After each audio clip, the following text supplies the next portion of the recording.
the afternoon session with the point counterpoint, and remember that we're trying to take extreme views. Truth is often someplace in the middle, but we're trying to take extreme views to really help shake out some things.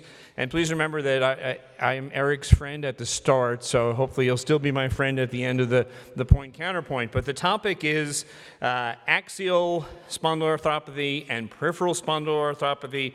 Are these useful clinical concepts? And Eric is going to take the pro side. Eric?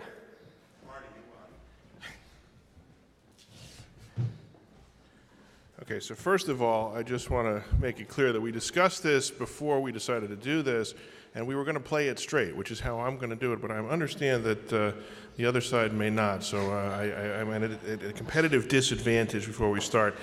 I started my talk yesterday with a slide of the snow in Chicago, so I just want to start here and say that there are some people who do like the snow, and there's been a movement in Chicago to move some of the snow out to the Sochi Olympics because they're light on snow. We're going to send some of ours.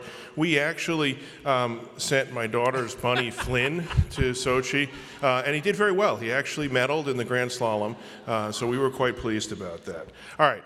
So are axial spondyloarthropathy and peripheral spondyloarthropathy useful concepts? And the answer is yes, they're very useful concepts for clinicians particularly, and not just for researchers. So we know and have always known that there are common elements to spondyloarthropathies in general.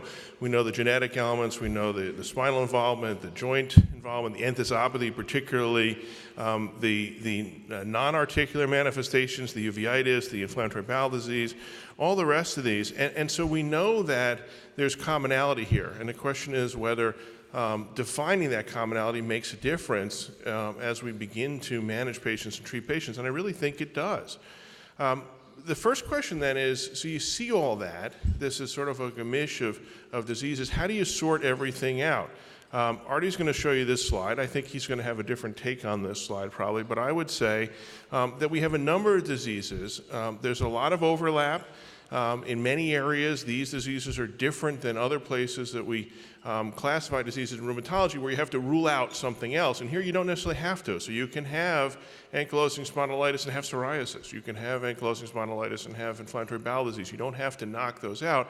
And that's okay because clinically that's what these patients present like. But there's a big gray circle in the middle, which is kind of where Artie wants to live, I think, in this undifferentiated SpA concept. And that is, these are people who we know have a spondyloarthropathy. And as a clinician, as a rheumatologist, you know those people. You see them, they come to your office, you talk to them, and you know they have a spondyloarthropathy. The challenge is, what do they have? Do they fit into one of these other nice buckets or not? And if they don't, is it okay to just say, well, they're a spondyloarthropathy? Or is it helpful to really sort of define what that means? And I really think it is, and it does. This is something we've seen for a while. We know that ankylosing spondylitis as a specific diagnosis is no longer sufficient, okay? These are criteria that are now 30 years old as of a couple months ago, and they're the last bastion of criteria, I think, in medicine, as far as I'm aware, that use plain radiographs. And if you go back and look at this, and if you were redesigning this today, if you were sort of thinking about AS today, I'm not sure that plain radiographs would be the criteria. Had they had MRIs, had they had CT scans as a commonly available tool back then, I suspect that would have entered the criteria, not just a plain radiograph. It's much like taking an RA patient and getting rid of x-rays as part of the primary criteria at this point because you want to identify disease before the damage is done or in absence of that damage but still has active inflammatory disease. So these are where we have, and there's been a move over the years to sort of modify this. This is a sort of a standard slide. Artie and I decided to share some of our slides, and I think that the challenge I've always had with this slide is that it really expresses this as a continuum, and that's one of the things you have to sort of get away from. It's not clear to us yet, and we'll come back to this, that this is really a continuum, that you start on the left side and you move to the right side. There are some people who start on the left side and never move, and they never have radiographic damage. There are people who, by the time they come to your attention, are already on the right side of this sort of chart. And so I think that taking the arrows away would make some sense here, although there's no question people don't move backwards. They don't lose their radiographic damage, but it's not clear that everybody moves from the left side to the right side. But it does tell us that there's a much wider spectrum of disease here than we necessarily capture if we just look at the plain x-rays of the sacroiliac joints or the spine. And there's data that says that wherever you fit in that spectrum, the impact of the disease on the patient, which is what we're all doing here, is very much the same. And this is an interesting paper that looked at impact of disease on 3 groups of people. The blue bars are the patients who've had longer standing AS, not necessarily long standing, but 5 to 10 years of ankylosing spondylitis by criteria. The red bars are people who had early ankylosing spondylitis, and in this truly less than 5 years is sort of early. And then the yellow bar are people with sort of early disease that was non-radiographic, did not have sacroiliitis on x-ray.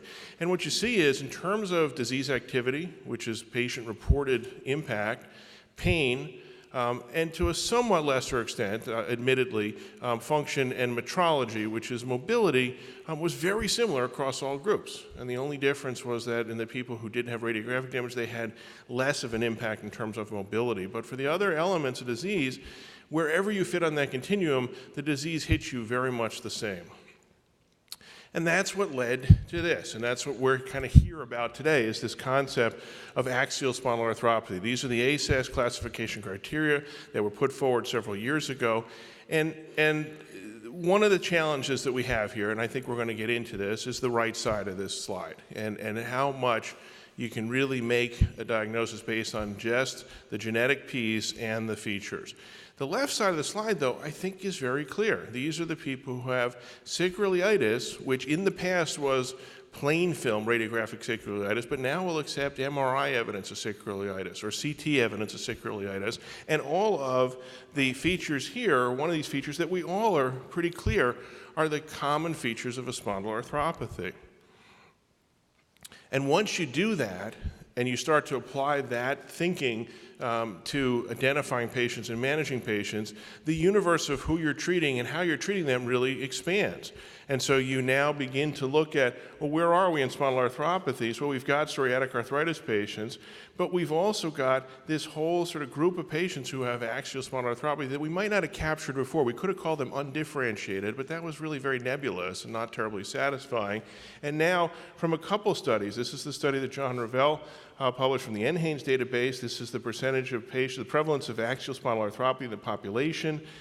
And among that, this is what's AS, and this is what's non-AS is the leftover. This is the speed paper that I showed you actually yesterday that Vivek and I were involved in.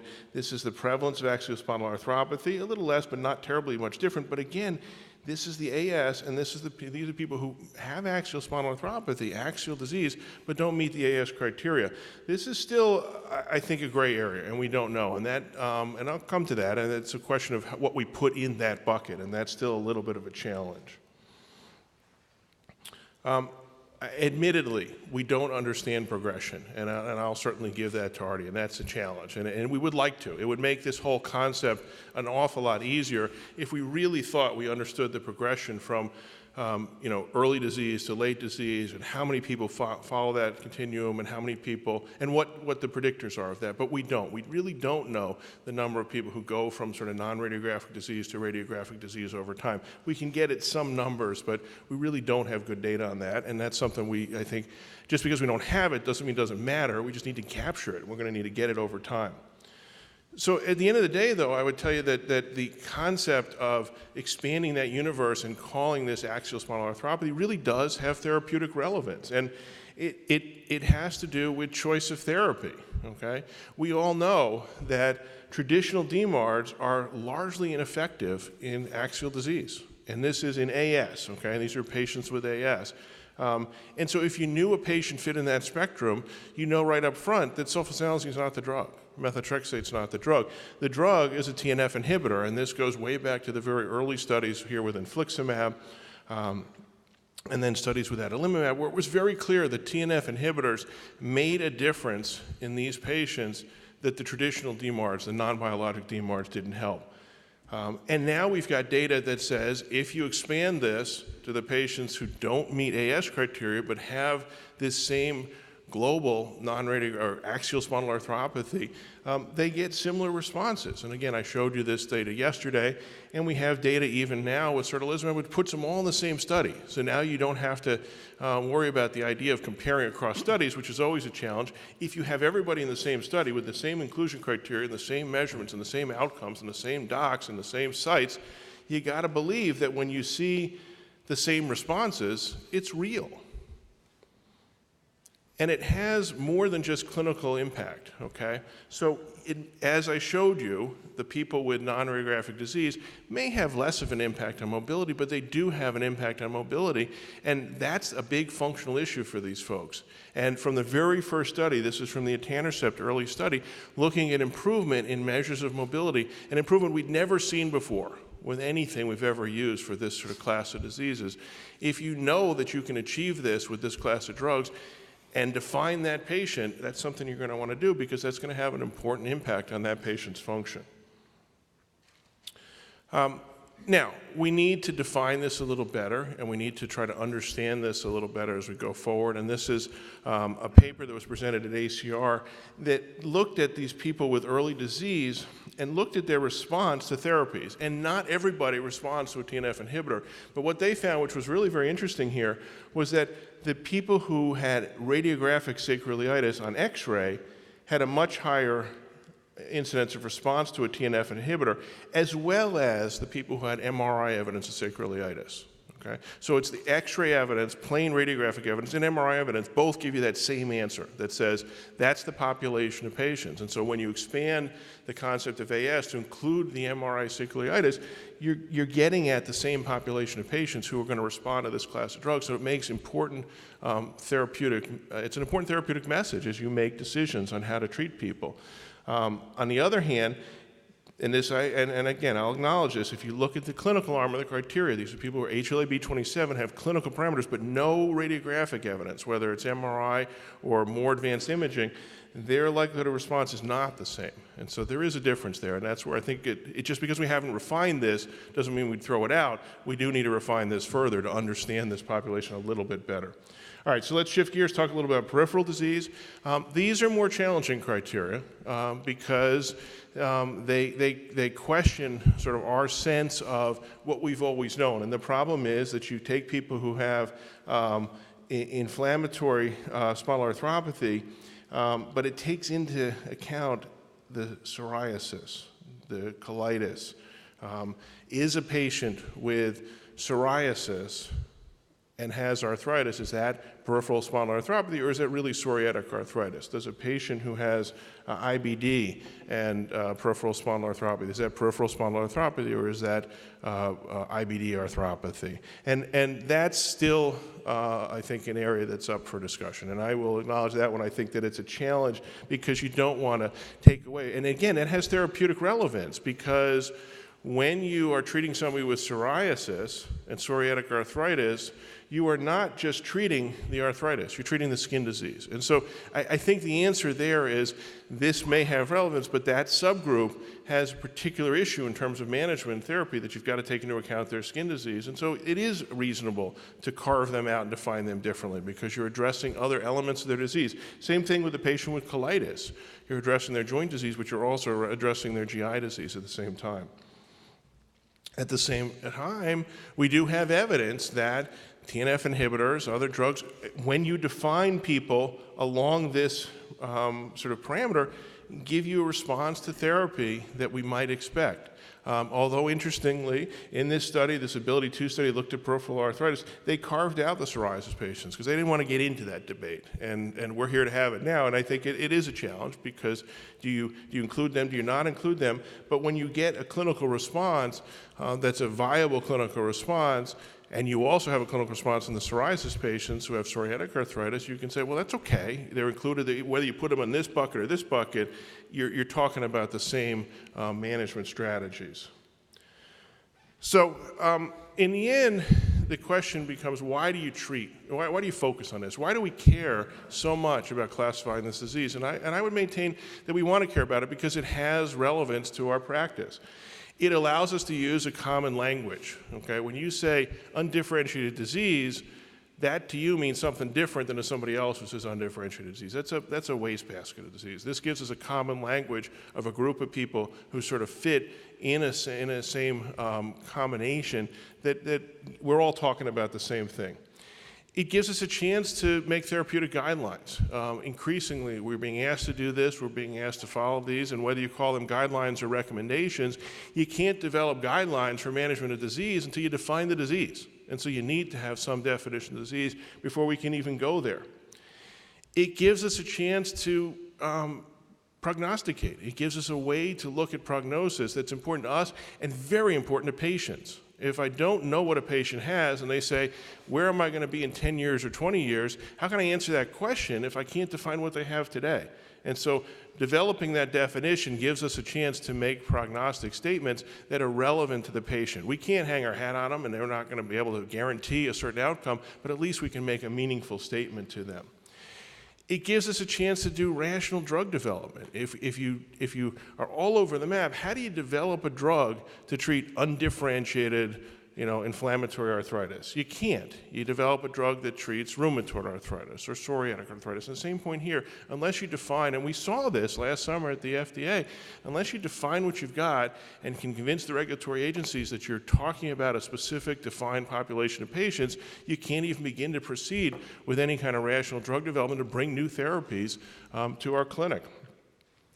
And the last piece that I think is really important is, as rheumatologists, we spend a lot of our time engaging primary care physicians, engaging podiatrists, chiropractors, orthopedists, everybody who are referring some of these patients to us, and it gives us a framework that we can speak to them about, okay? And I'll wrap it up with this. Here's some data from a look at how you tell people to refer patients to you who might have a spondyloarthropathy. And we can begin to talk to them about a bunch of different things, sacroiliitis, B27 positive, family histories, NSAIDs, or you can make it simple. But at the end of the day, when they send those patients to you, you define the population of patients who have axial spondyloarthropathy, either meeting AS criteria here in yellow, or the sort of non-radiographic where they're axial spondyloarthropathy but don't have sacroiliitis and X-ray. We can begin to engage our primary care colleagues and say, look, if you look at these parameters and send those people to us, 40% of them are going to have a definable disease that we can do something about. But if you can't give them that, they have nothing to work off of when they start thinking about referring. And so you can give them a referral pattern. You say, look, you see somebody with chronic back pain. It's the same as the RA patient where you say 45 minutes of morning stiffness and MTP or MCP squeeze tenderness. Send us that patient because a bunch of them will have rheumatoid arthritis. We can say to them, look for these simple things, send us those patients, and many of them, not all of them, but many of them will have an axial spondyloarthropathy that we can assess, define, and treat. So, are these useful clinical concepts? Absolutely. Artie?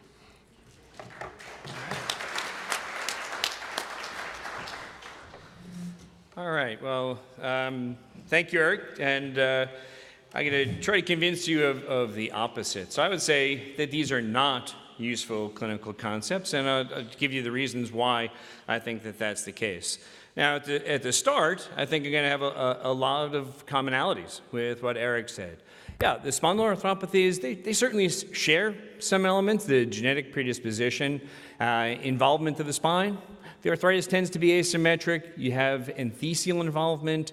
You have a higher prevalence of related manifestations, such as iritis or uveitis and inflammatory bowel disease, a different sex distribution, and they're different diseases. So there's ancient evidence of these in humans compared to rheumatoid arthritis, which there's only really compelling evidence since the industrial age.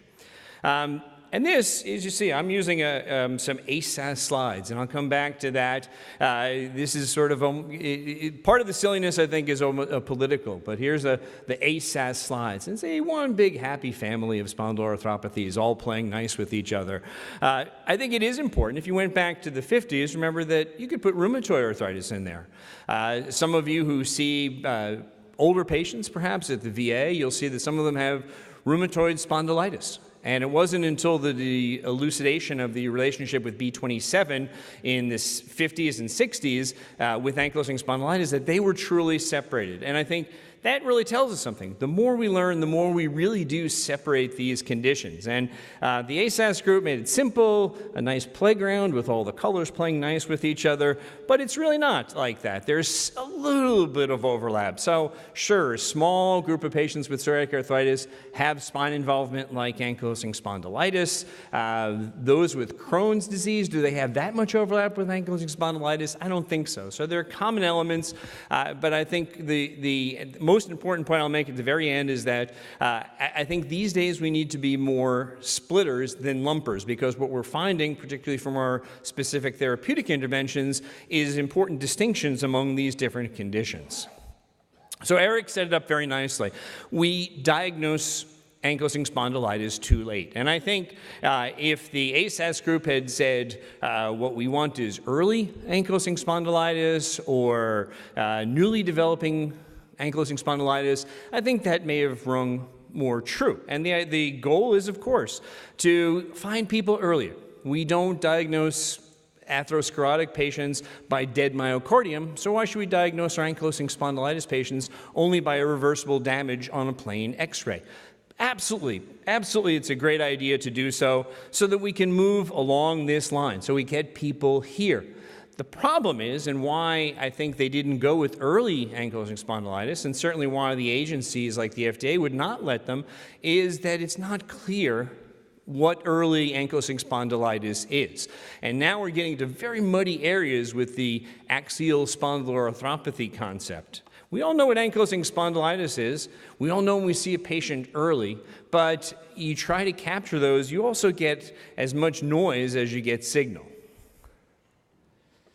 Part of it, I think, is just the word. So axial spondyloarthropathy, I looked this up because I thought axial meant back, and it kind of does, and I thought spondyloarthropathy meant back.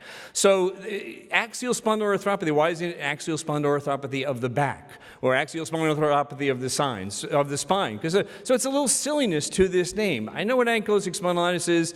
Axial spondyloarthropathy has this a bit of a silly nature associated with it. So let's talk about again, another ASAS group slide you see here, stolen right from or downloaded right from their website. What about the classification criteria for these? Well, they do pick up people earlier, that's true, but they're not necessarily very sensitive nor very specific. So while we're waiting for damage is too late, I think we run the risk of going a little bit too early if we go for this concept of axial spondyloarthropathy, because you will pick up patients who really don't have the disease that it is that we think that we're treating. Now, there's data that says that the burden can be the same. This is from the German spondyloarthropathy group, and a lot of the data comes from Europe, a lot of the data comes from Germany, and you look at this and say, wow, maybe the non-radiographic axial spondyloarthropathy of the back is going to be like ankylosing spondylitis. So maybe there is something to that. But I think it's a kind of a neologism. Remember what your schizophrenic patients, they make up words and sometimes they sound like things. That's what I think axial spondyloarthropathy is. So I know what ankylosing spondylitis is. I'm not sure I know what axial spondyloarthropathy is. And now you have non-radiographic axial spondyloarthropathy. I'm a little confused by that. And I think Eric is a little confused by that as well. If you compare them, there are similarities, but there are also differences. So isn't this kind of early ankylosing spondylitis? Isn't that what it's supposed to be? But why is there a sex difference in there? Is that because the people in Canada are sexist or something, and they're more likely to exclude men or women at different stages of disease? They have a similar burden. Some of them have more fibromyalgia, as you see here. And this is from Bob Inman. And I think that's important because I think a subset of these people will have bacomyalgia. They don't really have axial spondyloarthropathy. They have back pain. Eric showed us this yesterday. It said that, we had thought you can't wait for, you just can't wait for X-ray damage. Okay, who wants X-ray damage to prove that someone has this inflammatory process? But I think we had come to think of MRI is the gold standard. If you had inflammation on MRI, if you had the fuzzy, shiny, fat corners like Walter Maximovich likes to talk about, that was axial spondyloarthropathy of the back. Turns out it's not the case. Eric reviewed this yesterday. You can have misclassification of these. So you could have bacomyalgia. You have a couple of unidentified bright objects in your spine like we used to see in the brain when MRI was new. Well, now we see it in the spine in people with back pain. And you could easily misclassify these patients. Does bone marrow edema change into fatty lesions? That was the other issue on the MRI, the fatty lesions. Are they a surrogate for past inflammation? Well, we don't know. Where's the inflammation? On some of the MRIs, there's no inflammation, but then Walter would say, well, there's fatty infiltration there, and then you had the inflammation, it's gone, it's been replaced by fat. And yet we now see that maybe it's not that clear, so maybe it is a little bit fuzzier. Eric not only showed this, but this is his study. So what happens to these people? What is this non-radiographic axial spondyloarthropathy? Because I was thinking if it was useful, it'd be early RS. And now Eric followed these people month after month after month, and 27% of them developed ankylosing spondylitis. So do the rest of them have bacomyalgia? What happened to the rest of them? What is this? What is this condition that we're talking about? The difference between the clinical response and the MRI. So again, it's when you have a fuzzy concept, you get fuzzy answers. So if you have non-radiographic axial SpA of the back, you see there's some correlation between MRI change and clinical, but there's also a lot of discordance in all directions. So what is this condition? Before we all drink all the Kool-Aid and jump in with our European friends on the axial spondyloarthropathy, what is this condition? So this came up and it was discussed. This was at the FDA meeting this summer. And I think a lot of these issues did come up, and I think that led, not that I'm always or commonly in a position of agreeing with the government, but in this case they said, well, you know what ankylosing spondylitis is? Not so sure about this axial SpA thing. Don't know what it is. Not sure we can give approval for things because I don't think that we know what it is. And here I pulled this slide because I thought this was a kind of a cute slide to show to Eric. So there's ASAS. What does ASAS stand for? What's the Assessment of Spondyloarthritis Group? Where's the axial SpA in that? Even their name says they don't quite believe this. And then they came up with the ASDAS, the Ankylosing Spondylitis Disease Activity Score, because the BASDI, as I think all of us in practice know the BASDI very well, because you have to fill it out for prior authorization to get a TNF inhibitor. So the BASDI, you just add some things. Pain, buttock pain, alternating pain, morning stiffness, you get a number. That was way too simple for our ASAS colleagues. They had to invoke some logarithmic transformations and make it look like the DAS score. And I'm going to borrow a line from Atul Deodar of Oregon, who said he wants to see a combination. If you put the BASDI and the ASAS, you get the badass. And that would be the definite criteria for the assessment of ankylosing spondylitis. So that part was silly, but it only gets sillier after this. So peripheral spondyloarthropathy. And most people would say, well, okay, your patient's with ankylosing spondylitis can have peripheral disease. Oh, no, that's not what they want. They want psoriatic arthritis. That's what they want to take over. Here you see the ASAS classification for spondyloarthropathy, and here you see these are great. Sensitivity 79%, specificity 83%. Like flipping a coin, a little bit better. And for psoriatic arthritis, do we need this? Well, we don't. We have the Caspar criteria for diagnosing psoriatic arthritis. Sensitivity over 90%, specificity almost 100%. Looked at in all different populations, looked at in early psoriatic arthritis, looked at in later established disease apart from therapy. So these work. We don't need additional criteria that are sort of for psoriatic arthritis, but they call it peripheral spondyloarthropathy. And this is another slide that Eric showed. So if you have this condition, I guess this is apsoriatic axial peripheral spondyloarthropathy of the extremity. This gets you a fantastic response. I don't know who these people are, but they need, some of them needed a TNF inhibitor. So okay, so I guess that's a good thing. Well, if you take over psoriatic arthritis, why not take over the whole kit and caboodle? So psoriatic arthritis should be peripheral spondyloarthropathy. Psoriasis, cutaneous spondyloarthropathy. That's what our ASAS colleagues would like. Reactive arthritis is post-infectious. Iritis is uveal spondyloarthropathy. I'm surprised Alvin didn't add that in his slides. Crohn's disease is intestinal spondyloarthropathy, except that ulcerative colitis is rectal spondyloarthropathy. So this is the ASAS view of the world.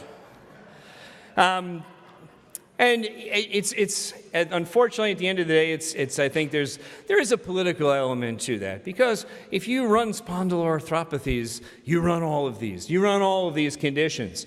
So what happened? Well, these were identified. They have some commonalities. And then psoriatic arthritis grew up. Psoriatic arthritis, to the ASAS people, to the people who think the world they are the spondyloarthritis or arthritis experts in the world, psoriatic arthritis is like the breakaway republic. All of a sudden, they have their own interests. They're growing up, and the spondyloarthropathy people don't like that. And you see that here. So here's ASAS, very rigid, very acute angles to their diagram here, maybe a little bit of a snake or something. I don't know what that is. But now you have grappa. Look at the happy letters. Do, do, do, do, do. These are a bunch of dermatologists and rheumatologists. They play well together. We have good meetings. They talk about things. They want to help the patients. And I think at the end of the day, ASAS doesn't like that. So, as I said, this is something I think we're not as in tune with in the United States. I think in Europe, this is more of an intense debate. You have a few very ambitious people, many of them from Germany, who want to take over something that they think belongs to them. What harm could come from that? I don't know.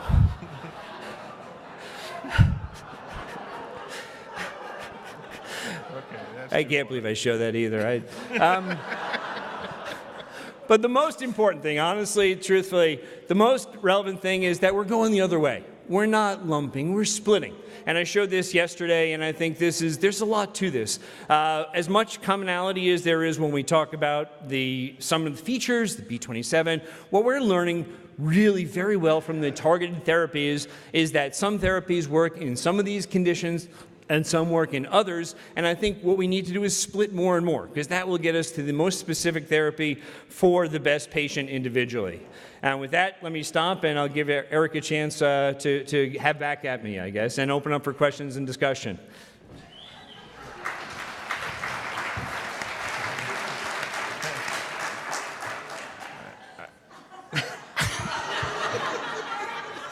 Let's open it up to questions.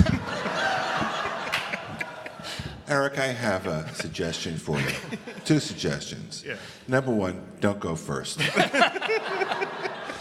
Number 2, next year when he sets up the point-counterpoint, do with Marty and Alvin. Nice people. Okay? But I do have a question, serious question. So ASAS is basically European, I think, right? They have 1 American member, Phil Meese, right? 2, 5? 5 years, but basically European. And is it possible that just because of the genes and this, they see things differently than we see them? Is it possible? The investigators or the patients? No, I'm talking about the patients. Could the disease in Europe really be different than the disease here? Because clearly, I agree with you fully, Artie. I thought you won this without your jokes. But is it different? I think that's a good point, because the U.S. population is, of course, much more heterogeneous genetically. Absolutely. Yeah, it is, and there's data on that. I mean, in some of the Jürgen Bronzold stuff on AS, their population with AS and their prevalence was very different than what you see in the U.S. So to your point, you're right. There is a more homogeneous population when they're sort of applying these kind of things than we see here. Eric? Yeah, Artie, thank you for that nice presentation. And I have a question here actually for both of you, and that is, I think part of the problem, and I'm willing to concede to AS as a somewhat distinct entity, but in any case, a big challenge is deciding what is the best way to assess real disease activity in these patients, whether it be clinical or MRI, which you disparaged, even though it clearly has some virtues. And so I ask you, and all joking aside, what do you really think are the best measures of real disease activity in light of the difficulties we currently have? And these would be things that potentially might be useful in the future as a reference point or a gold standard, or are things so weak that there's no gold standard at all? Well, I mean, I was disparaging MRI only for the purposes of the debate, but I think it is very useful, and it does give us something that we can follow. Not every patient is going to have elevated acute phase reactants. We're always uncomfortable with pure patient-reported outcomes, such as the BASDI, but then again, the patient-reported outcomes are most closely aligned with what the patient cares about. So MRI definitely has a use, I think, to follow patients, especially in cases where it's not clear, where if someone says I'm 100% better, or if someone says this did nothing for me, then you don't need the MRI. But in cases where it's equivocal, I think that can provide information to say what your treatment you're going to use or whether you're going to stay on your treatment. I would say the patient-reported outcomes are incredibly important, at least right now, because these are diseases where we don't have treatments that make a fundamental impact on the disease progression on the course of disease. And so, what you're most interested in is the patient's pain and goes down and their function goes up. And if the patient tells you that, in a sort of a quantifiable manner, that's the outcome that you care about. When we get to a place where we have drugs or treatments that are actually going to change the course of disease, then we may need to find better outcomes to see if we're going down that pathway. But that may be driven by those treatments. We may learn as we develop those treatments what the right outcomes to measure at that point. All right. Dr. So Kish? I'm bothered by the renamers as well. Reiter's syndrome, Wegener's, arthritis and rheumatism. These things kind of go away. And, the problem is we spend most of our lives trying to teach the world about our diseases, and then we change the name on them and say, now try to find it in a textbook. MCTD, it doesn't exist anymore. But is this a problem of the renamers actually being smarter, or the people like me being too stodgy to learn terms that might be better? I'm still not convinced the new terms are better.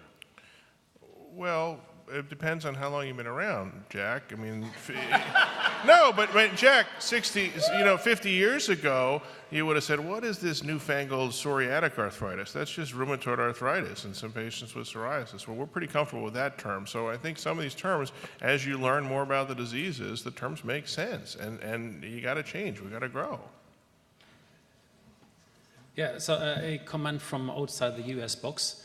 I think we are pretty similar with the US citizens then, because it was raised a question about genetics and all that.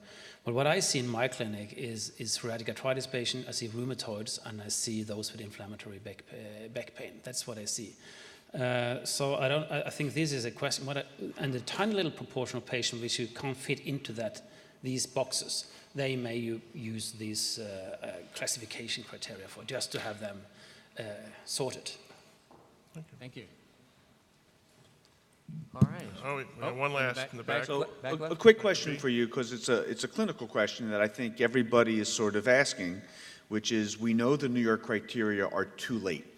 How do we make the diagnosis of ankylosing spondylitis? Forget the terminology. How do we make it in a person who does not have X-ray changes?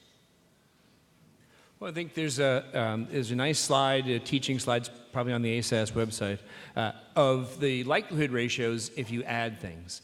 And I think that's, if you have inflammatory back pain, if you have not response to nonsteroidals, if you have these things, the likelihood ratios get incredibly large. Remember, likelihood ratios over 10 are they have a very dramatic effect on changing your pretest probability. So if you have several of these features, I think it's absolute. I think the trouble when you make criteria is you know what you're describing and you do a good job making the criteria, but if you have somebody who barely makes the criteria, that's where I think you get a lot of noise. But I think if you see someone who has stone cold normal x-rays and has 4 of those characteristics, then I think then the diagnosis is more solid. And that's the place where other imaging, which wasn't around in 1984, is very helpful, whether it's MRI or CT. I mean, so that can give you some early answer. You see changes at the SI joint that you aren't going to see in an X-ray. I have a 23-year-old female Spanish patient that was referred to me with inflammation of the right fifth PIP joint and an elevated SED rate for a few months. So I asked her a little bit more questions. She said that she has back pain with morning stiffness for a couple of hours for a few years. So I ordered x-rays, did some labs. HLA-B27 came back negative. Rheumatoid factor was positive. X-ray, they said that there was some sacroiliitis changes. So I asked her to go for an MRI. I just tried a few days of prednisone, and when she came back, she felt 90% better. The MRI was negative. So now I'm a little bit confused. How should I call this? Non-specific, inflammatory oligoarthritis, non-radiographic, spondyloarthropathy, peripheral, spondylitis. I'm not sure. Well, I'll let Eric get the hard part about what to call them and what to do. I just want to say that as Oren makes a point about MRIs, it's not just having the MRI, it's also who reads it. And if you have a radiographer who doesn't have as much interest in inflammatory arthritis, it could well be that they're reading it for other purposes and missing some of the inflammation. That's part of why these nomenclature may be helpful, because you can say, all right, I know she's got some sort of peripheral small arthropathy. You know that. You know she's got something. You can't maybe define her at this point, but that time will tell you what she has. You're going to treat her and follow her. And we've all had these patients who've presented with sort of an oligoarticular arthritis, and you don't have an answer for them, and 3 years later they get a patch of psoriasis on their shin, and you go, okay, I know what the heck that was all along, and in retrospect, that's what it was. So that's where some of this nomenclature actually is helpful, because you can say, this is the group she fits into. I can't define her further than that, but it certainly means I got to watch her, treat her, do whatever I got, and keep a close eye on her, instead of just sending her back to her primary and saying she doesn't have anything. I haven't found anything that she has. All right. Roy? So that was a perfect question to the comment I was going to make. So the problem I have with what the Europeans are doing, and the reason why I would support what Artie says about calling it early AS, is for that type of patient. Because that type of patient I would treat with an NSAID a couple of weeks, I'd treat with an NSAID for a couple of weeks, and don't get anywhere, I would call it AS, right? I don't have to deal with anything else. I just call it AS, put them on TNF, and if they don't respond in 12 weeks, I'm done. And the chances are that patient's going to respond. So whether it's AS or whether it's whatever, if the patient's doing well, that's the goal. So that's why I like that early RA, which is what early AS, which is what we do. All right. All right. Thank you. We're going to vote.